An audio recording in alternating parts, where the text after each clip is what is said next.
அனைவருக்கும் சேஷப்பிரியாவின் அன்பு வணக்கம். ஒரு தாயில்லாத சிறுமி, அவள் மனதில் அலைபாயும் எண்ணங்கள், இவற்றை மிக அழகாக கதை வடிவில் கொடுத்திருக்கிறார் எழுத்தாளர் திரு நா. பார்த்தசாரதி அவர்கள். அருமை அம்மாவுக்கு சிறுகதைக்குள் செல்வோமா? அந்த சிறுமியோட பெயர் கமலி. அவளோட கண்ணு ரொம்ப பெருசா அழகா இருக்கும். அப்பா, கமலிக்கு புறா முட்டை மாதிரி பெரிய கண்ணுப்பா அப்படின்னு என்னோட பையன் அடிக்கடி கேலி பண்ணுவான். இதுக்கு அந்த கமலி சும்மா இருக்க மாட்டா.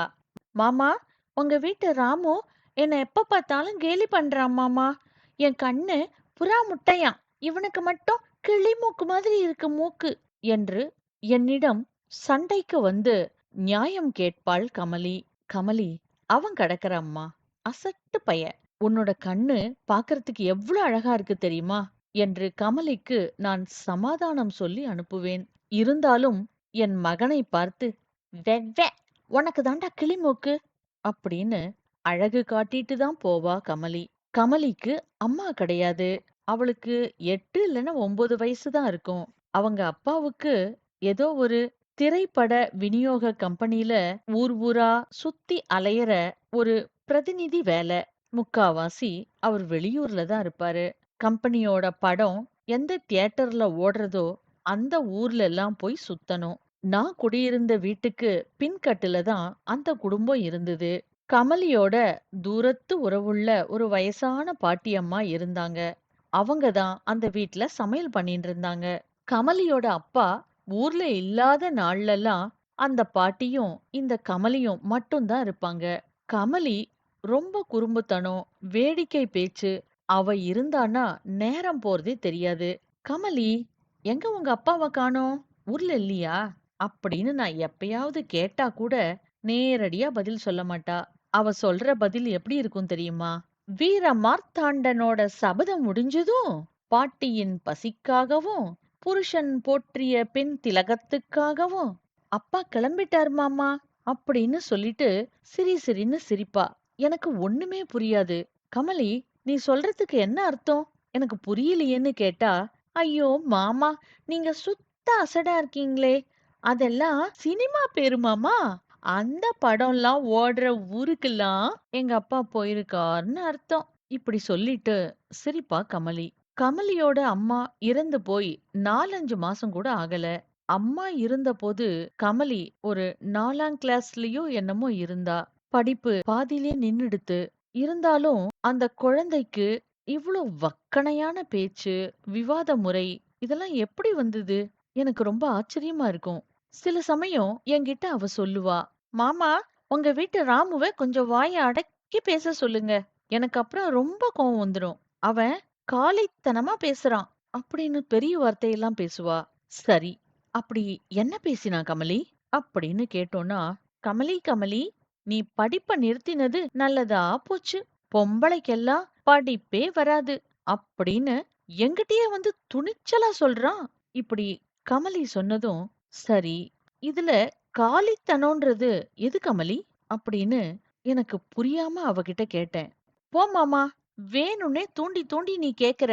உனக்கு அப்படியே ஒண்ணுமே தெரியாதா? பொம்பள அப்படின்னு சொல்றானே, அப்படி அவன் சொல்லலாமோ? கமலி கோபத்தோடு கத்துவாள். கோபம் வந்ததுன்னா என்ன ஒருமையில தான் அவ பேசுவா. ஏன் கமலி, பொம்பளைன்னு சொன்னா குத்தமா? நானும் விடாம கேப்பேன். அதென்னமோ அது சொல்லப்படாது மாமா. எனக்கு ரொம்ப கோபம் வரும். கமலி கோபத்துடன் பேசுவாள். கோபம் வந்தா என்ன பண்ணுவ கமலி? நானும் அவள சீண்டிண்டே இருப்பேன். ம், அழுவேன். அத சொல்லும்போதே அவளுக்கு அழுகை பொத்துக்கொண்டு வரும். டேய் ராமு, இங்க வாடா. இனிமே கமலிய பொம்பளைன்னு சொன்ன முதுகுத்தோல உரிச்சிடுவேன். என் மகனை இப்படி மிரட்டித்தான் அனுப்பி வைப்பேன். என் பையன் மட்டும் சும்மா இருப்பானா?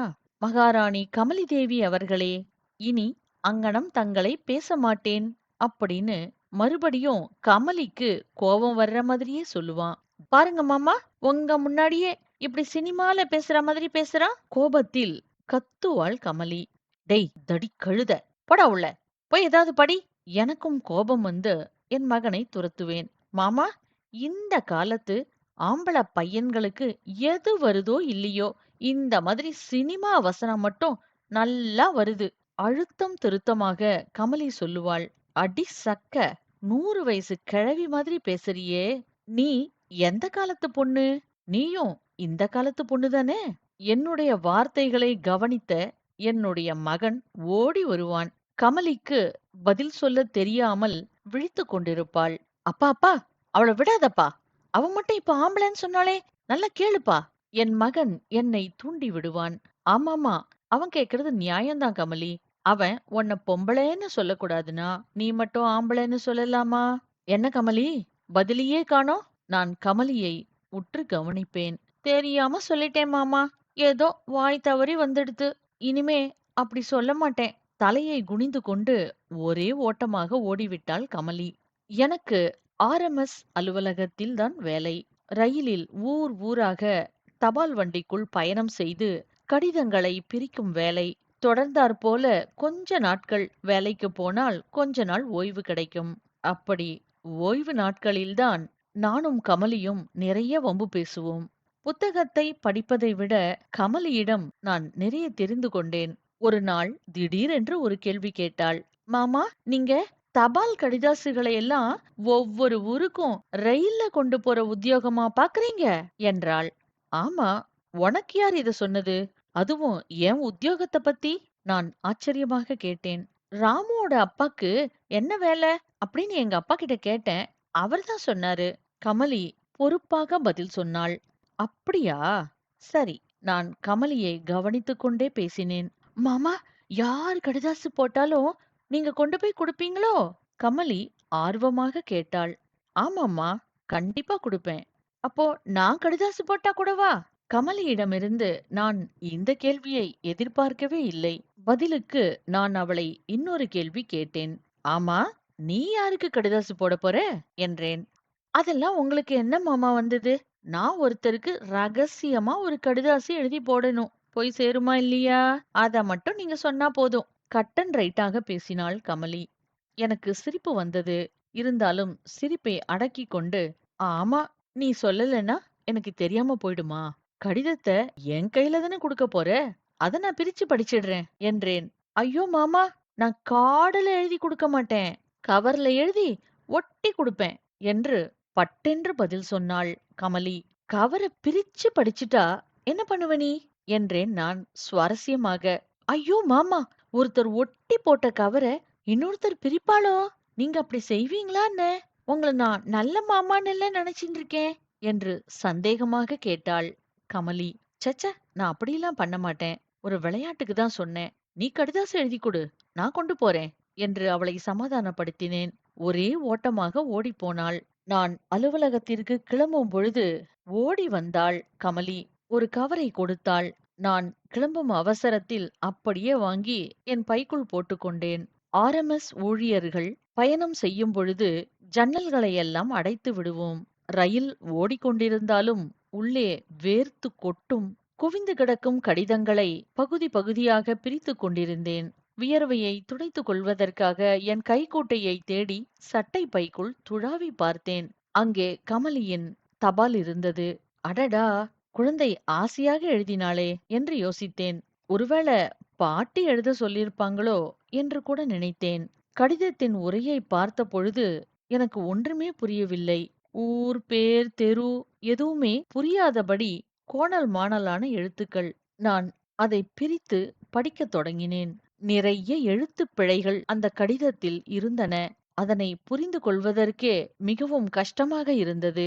அந்த கடிதம் இப்படி துவங்கி இருந்தது. அருமை அம்மாவுக்கு கமலி எழுதிக் கொள்வது என்னவென்றால், நீ போய் ரொம்ப நாட்கள் ஆகிவிட்டது. இன்று வரையில் உன்னிடமிருந்து ஒரு கடிதம் கூட கிடையாது. உன்னைப் பற்றி அப்பாவிடம் கேட்டாலும் பதிலே வருவதில்லை. பாட்டியை கேட்டா உடனே அழ ஆரம்பிச்சுடுறா. அன்னிக்கு சாயங்காலம் நான் பள்ளிக்கூடம் விட்டு வர்றதுக்கு முன்னாடி சிவப்பா ஒரு கார், ஆம்புலன்ஸ் காராமே, உன்ன அது வந்து ஏத்திண்டு போனத பார்த்ததா தபால் மாமா வீட்டு ராமு சொல்றான். எனக்கு ஒண்ணுமே புரியல. நீ எப்போம்மா வருவ? எங்க போயிருக்க? யார கேட்டாலுமே தெரியலன்னு சொல்றாங்க. ஆனா மேல் வீட்ல இருக்காளே பிச்சி, அவ உங்கம்மா செத்து போயிட்டாடி. அப்படின்னு சொன்னா. எனக்கு ஒரே கோவம். பளார்னு அவள அறைஞ்சிட்டேன். பாட்டிக்கு கண்ணு சரியா தெரியலம்மா. சமைச்சு போடுற சோறு வாயில வைக்க விளங்கல. அப்பா முக்கால்வாசி ஊர் சுத்த போயிடுறார்.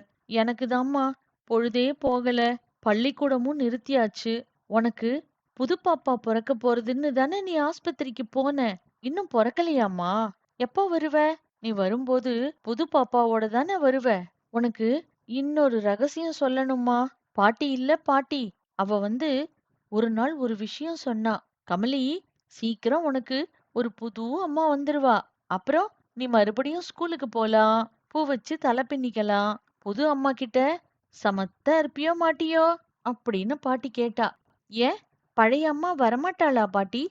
அப்படின்னு நான் கேட்டேன். அதுக்கு அழறா. நீ ஏன் சொல்லுமா?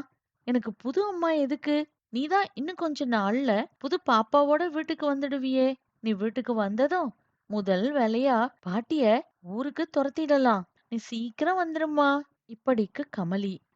கமலியோட இந்த கடிதத்த எங்க அனுப்புறது? எந்த ஊர் முத்திரை குத்தி அனுப்புறதுன்னு எனக்கு புரியவே இல்ல. கல்கி இதழில் 1959ஆம் ஆண்டு வெளியான இந்த கதை இப்படி முடிகிறது.